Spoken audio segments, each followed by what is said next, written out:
കുടുംബവിളക്ക് ഇത് പ്രേക്ഷകരെ ഞെട്ടിക്കുന്നൊരു പ്രമോ തന്നെയായിരുന്നു കേട്ടോ ഇന്ന് പുറത്തുവിട്ടത്. വേറെ ഒന്നുമല്ല, നമ്മുടെ പൂജ പങ്കജിൻ്റെ ആ രഞ്ജിതയുടെയും ആ ഒരു ചതിവലയത്തിൽ കുടുങ്ങി കഴിഞ്ഞു എന്ന് തന്നെ വേണമെങ്കിൽ പറയാം. നമ്മുടെ പൂജ പറയുന്നുണ്ട് രഞ്ജിതയുടെ അടുത്ത്, പങ്കജിനെ എനിക്ക് ഒത്തിരി സ്നേഹമായി, അവനോടത്ത് ഒത്തിരി ഇഷ്ടം കൂടി, അവനെ ഞാൻ കുറേ മനസ്സിലാക്കി.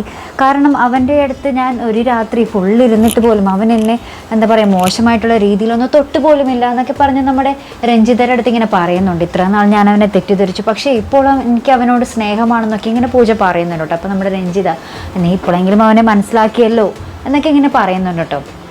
അപ്പുറത്ത് നമ്മുടെ അനിരുദ്ധ ഇങ്ങനെ നമ്മുടെ സുമിത്രയുടെ അടുത്ത് പറയുന്നുണ്ട്, നമ്മൾ പുതിയ വീട്ടിലേക്ക് പോവുകയല്ലേ, അപ്പോൾ അമ്മ പൂജയും വിളിക്കണം, അവളെയും കൂട്ടി നമുക്ക് ഒരുമിച്ച് അവിടെ താമസിക്കണം എന്നൊക്കെ നമ്മുടെ അനിരുദ്ധ പറയുന്നുണ്ട് കേട്ടോ. പിന്നീട് നമ്മുടെ സരസ്വതി അമ്മ നമ്മുടെ ശീതളിനെ എന്താ പിടിയേറ്റുന്ന ഒരു രംഗം തന്നെയാട്ടോ നമുക്ക് കാണുവാൻ സാധിക്കുന്നത്. ശീതളിൻ്റെ അടുത്ത് പറയുന്നുണ്ട്, നീ നിൻ്റെ ജീവിതം നശിപ്പിച്ചോ, നീ അമ്മയുടെ അടുത്തൊന്നും പറയണ്ടെന്നൊക്കെ പറഞ്ഞിങ്ങനെ പറയുന്നുണ്ട്. അപ്പോൾ നമ്മുടെ ശീതൾ പറയുന്നുണ്ട്, എൻ്റെ അമ്മയുടെ തീരുമാനമാണ് എനിക്ക് വലുത്, അമ്മ പറയുന്നതേ ഞാൻ അനുസരിക്കൂ എന്നൊക്കെ ഇങ്ങനെ നമ്മുടെ ശീതൾ പറയുന്നുണ്ട്. അപ്പോൾ നമ്മുടെ സരസ്വതി അമ്മ പറയുന്നുണ്ട്, നീ സച്ചിയുടെ ഒപ്പം ഇവിടെ നിന്ന് ഇറങ്ങിപ്പോയില്ലെങ്കിൽ എന്നെ ദേ ഇങ്ങനെ വിളിച്ചോ എന്ന് പറഞ്ഞ് ഇങ്ങനെ ഞൊട്ടൊടിച്ച് കാണിക്കുന്നുണ്ട് കേട്ടോ. അപ്പോൾ എന്തായാലും വളരെ എന്താ പറയുക, പൂജ നിന്നി പങ്കജിനെ കെട്ടുമോ അപ്പുവിനെ കെട്ടുമോ അതൊക്കെ തന്നെയാണ് നമ്മുടെ പ്രേക്ഷകർക്ക് മുമ്പിൽ ഇങ്ങനെ ചോദ്യചിഹ്നമായിട്ട് കിടക്കുന്നത്. പൂജയുടെ മനസ്സിപ്പോൾ മാറിയ ഒരു അവസ്ഥയിൽ പൂജ ആരോടൊപ്പം ഇനി ആയിരിക്കും, അതൊക്കെ തന്നെയാണ് നമുക്ക് പ്രേക്ഷകർക്ക് അറിയേണ്ടത്.